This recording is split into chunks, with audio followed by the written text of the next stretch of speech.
السلام علیکم ورحمۃ اللہ وبرکاتہ۔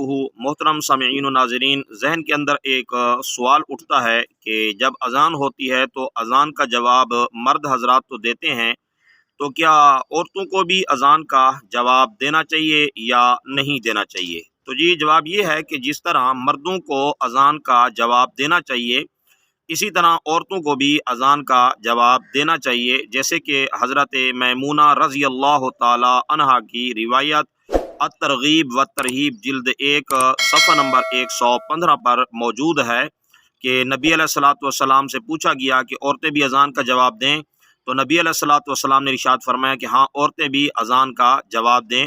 فرمایا ان کو ایک ایک حرف کے بدلے میں 1,000 نیکی ملے گی۔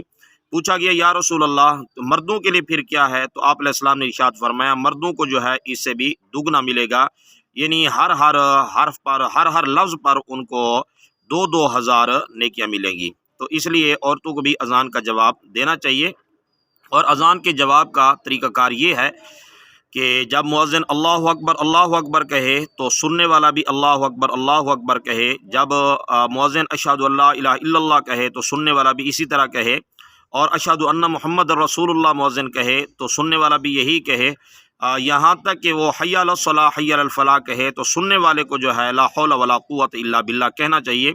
علامہ عبدالحی لکھنوی صاحب رحمہ اللہ فرماتے ہیں کہ یہ جو عورتوں کے لیے اذان کے جواب کا حکم ہے، فرمایا کہ یہ ان عورتوں کے لیے ہے کہ جو طاہرات پاک عورتیں ہوں، جن کے مخصوص ایام چل رہے ہوں، تو ان کو اذان کا جواب نہیں دینا چاہیے۔ حضرت نے یہ بات السعیہ کے اندر نقل فرمائی ہے۔ السلام علیکم ورحمۃ اللہ وبرکاتہ۔